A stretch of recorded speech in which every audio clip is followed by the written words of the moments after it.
in your face, all over the place.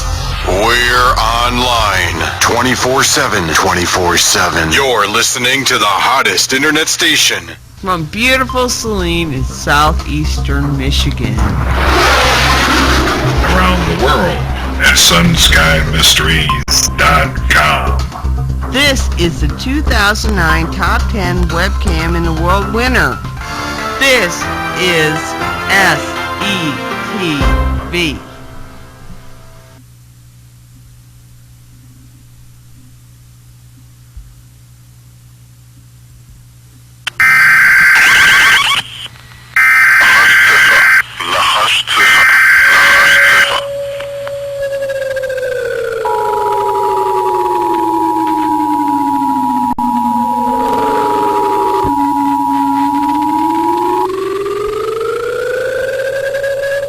Message is transmitted at the request of the United States Office of Civil Defense.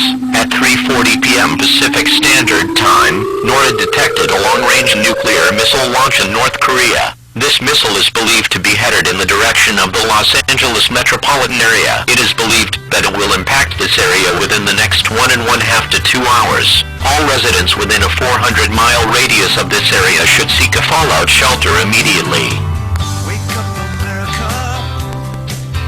Must be done.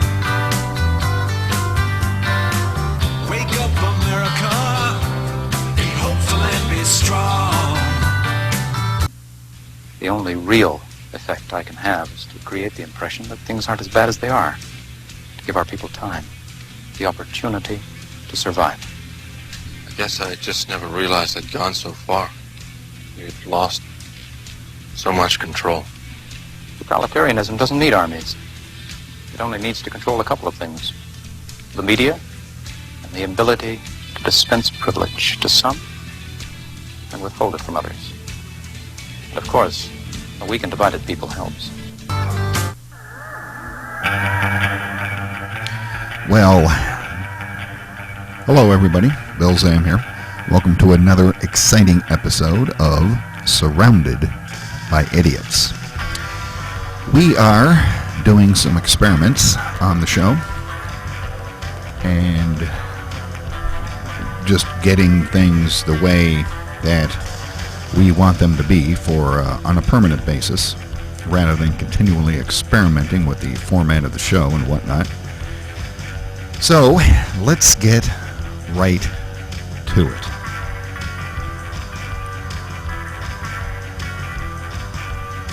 My job here on the show is to wake people up. That's my job. That's what I do. Wake people up, get them up off the couch, and get them to actually start thinking about what is going on around them.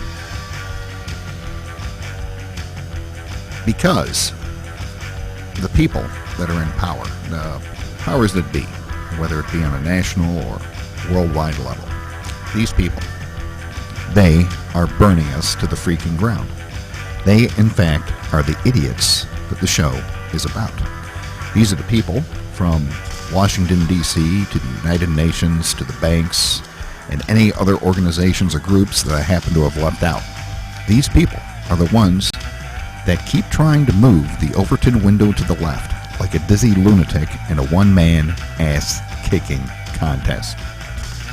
So, welcome to the show. I am the clown with the Mr. Microphone. Right now, the idiots in Washington, D.C., even the New York Times is now saying that Obama is looking to expand his executive powers. Now, those of you that have watched the show for more than 5 seconds will remember last winter when I started this show, I told you, oh yes I told you, that we had willingly had a soft coup, and that's what it was, and that's what it is. Now, why would he do all of this power grabbing?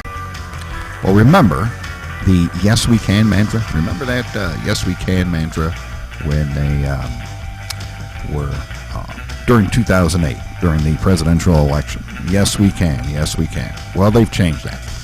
Now it's we can't wait. That's right.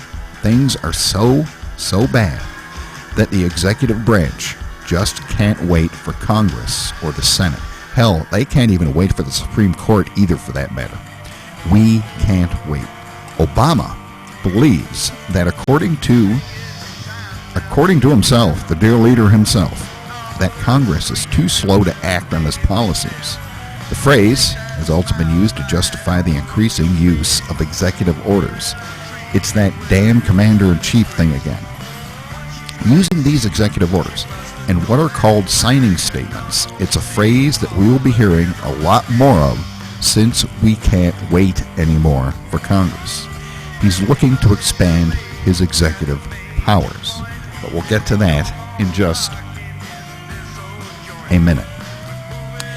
This is all because, all this is happening because these guys think that the Western civilization, United States, Canada, any country that has a decent standard of living, they think we have too much stuff.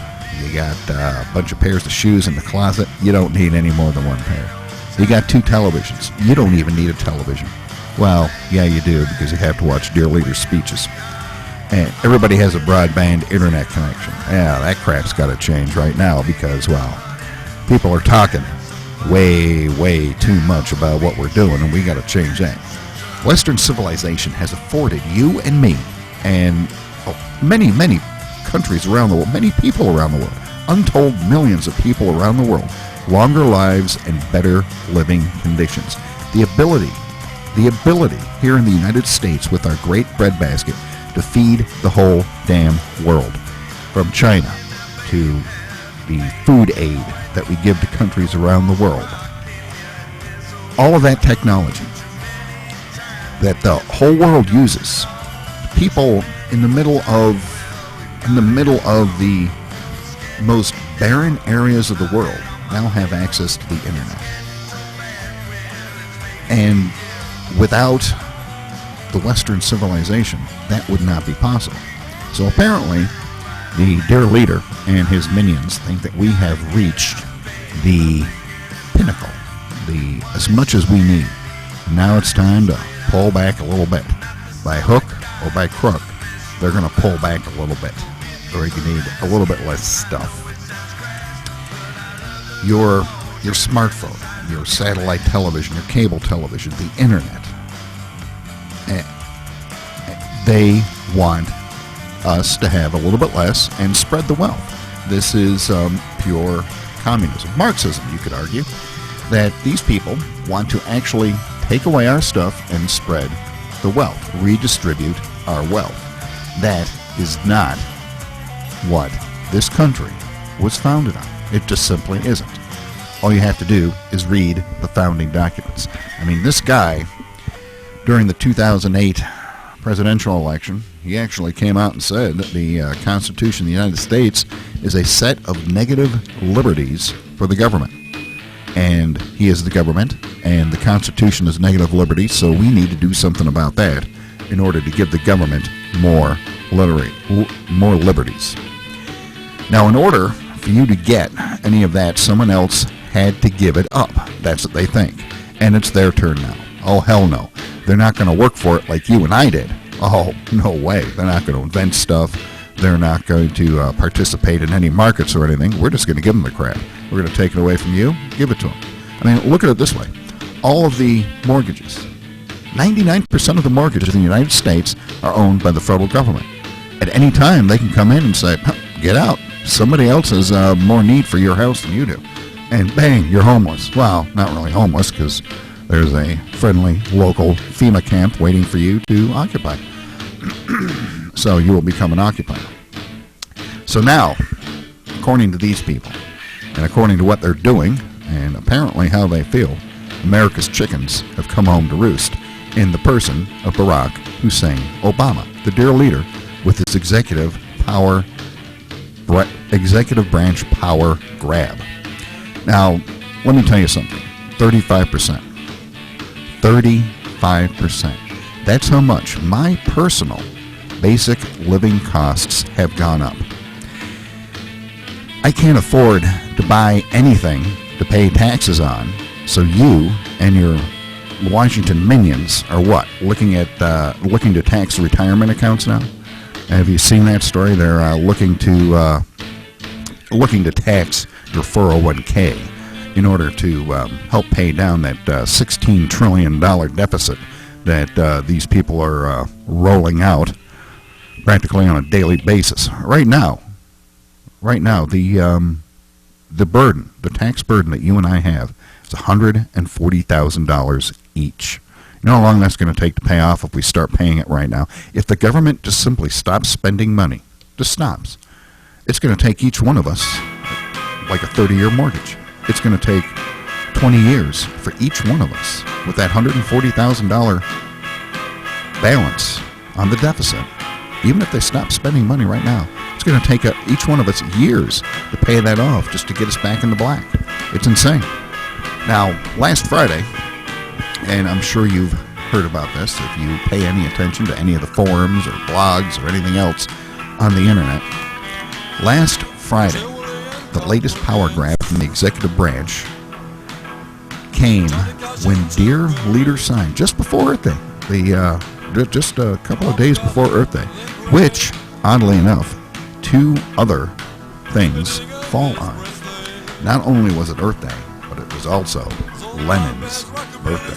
That's right, the anniversary of the other dear leader, Vladimir Lenin's birthday. It used to be the day that we all observed and celebrated the shot heard around the world. Now, our younger listeners, they got no idea what the shot heard around the world was. That was the shot that started the Revolutionary War. But you're not allowed to learn about that anymore. So now it's Earth Day. All hail Mother Earth. The latest power grab that this clown, the head idiot, has decided that he's going to partake in is what we call the Chicken of the Sea Treaty. And this goes back to the Bushes, the first President Bush. This is called the zoning of the seas. Let's take a look at this. As soon as I can find it, right here. Zoning the ocean. President Barack Obama has an ambitious plan for Washington bureaucrats to take command of the oceans, and with it control over much of the nation's energy, fisheries, even recreation, in a move described by lawmakers as the ultimate power grab to zone the seas. The massive undertaking also includes control over key inland waterways. That would be the St. Lawrence Seaway, the Mississippi River, the Hudson River, the Chesapeake Bay, the Great Lakes, just about anything that connects to any type of aquifer that connects to the ocean. It reaches hundreds of miles upstream and began with little fanfare when Obama signed an executive order in 2010 to protect the aquatic environment. Now, I like the fish, so protecting the aquatic environment is a good thing because the healthier the environment, the healthier the fish, and the better tasting they are. Representative Bill Flores of Texas said, "This one to me would be the sleeping power grab that Americans will wake up to one day and wonder what the heck hit them." In other words, someday you're going to wake up, you're going to be sitting on the couch, and you're going to look around and you're going to wonder what in the hell just happened. That's what happened on Friday. It is a unilateral administrative action with no congressional input or oversight. It threatens to have a big impact on a lot of industries, starting with energy, oil, gas, and fishing.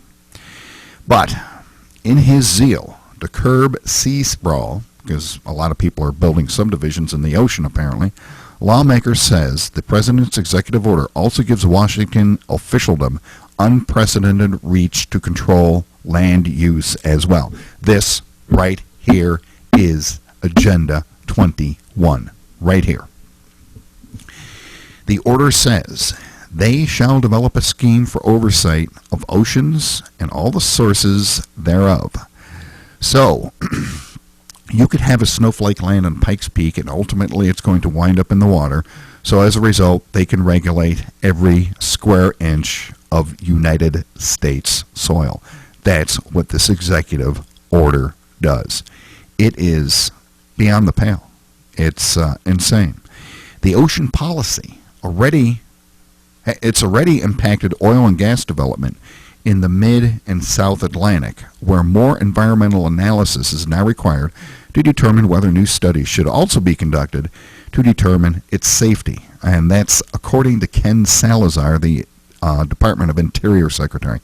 So consider this. You want to drill for oil. You want to get more oil and gasoline to the American people so that gasoline doesn't cost $4 a gallon, so that they can actually have some spendable income left over, so that they can actually get the economy rolling once more. They have to now conduct an environmental analysis in order to determine whether a new study should be done, in order to study the environmental analysis, in order to study whether or not there should be a new oil well. Jack Belcher, the managing director of the Ocean Policy Coalition that represents numerous industries affected by Obama's initiative, including oil companies, says Salazar's action is one example of how the administration is already blocking new production on a policy that hasn't even been developed yet. What Belcher says, what we are worried about and already seeing, is it's being used as a tool to say, we're not going to do something or delay it. We're just not going to do it. Now, think about this. This affects everything, including our energy production. Right now, as you and I speak, you're sitting, well, probably at your computer, and maybe there's maybe you're in a room with some lights, things like that. Now, think about this. If you have a dimmer switch on the light in the room that you're in, much like we have here in the studio, so that we can dim the lights and everything for the cameras. Think about this. Lower down your lights 52%. 52%. Make the lights dimmer. Or better yet, unscrew half the light bulbs in your house. Unplug half the stuff in your house. 52% of your energy usage. Just go ahead and unplug it all. That's how much of your energy comes from coal. There's nothing to replace it. We don't have the natural gas plants. We don't have any of the coal plants converted or anything else. 5 coal-fired electric plants on the East Coast have been closed very recently. In the meantime, so that we can save the planet, because we gotta buckle under, save the planet, so that nobody else has to suffer, so that we can distribute some of our wealth that we used to have around the world. In the meantime, the Chinese, the communist Chinese, I might add, are opening up a coal-fired power plant. They are opening up one every single day while we're closing ours.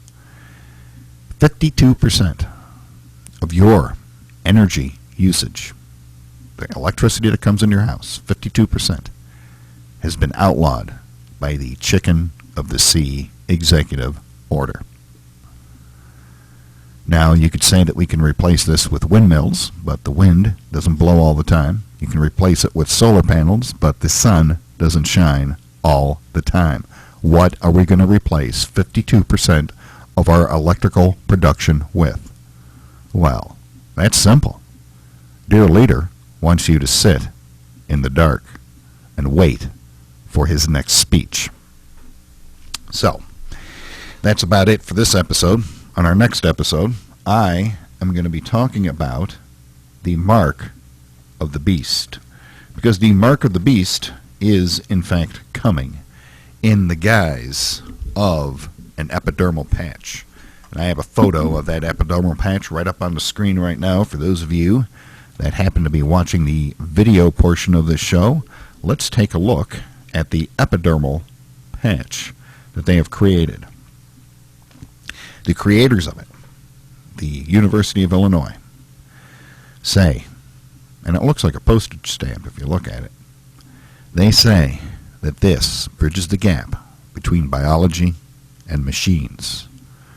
You can slap this on your right arm or on your forehead and be part of the great machination of the 21st century, also known as the mark of the beast in Revelation 13, verses 16 and 17, which says, "And he causeth all, both small and great, rich and poor, free and bond, to receive a mark in their right hand, or in their foreheads, that no man may buy or sell, save that he had the mark or the name of the beast, or the number of his name."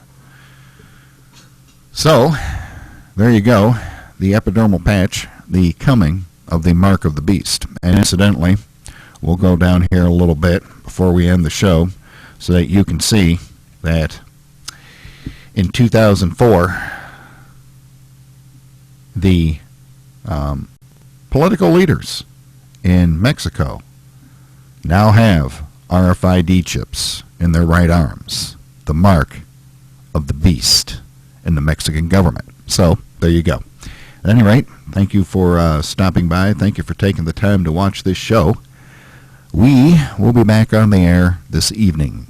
Today is April 24th, and we will have our interview show tonight. So if you have actually watched this show for this long, congratulations. You have more patience than I do. Have a good day, and we will see you tonight.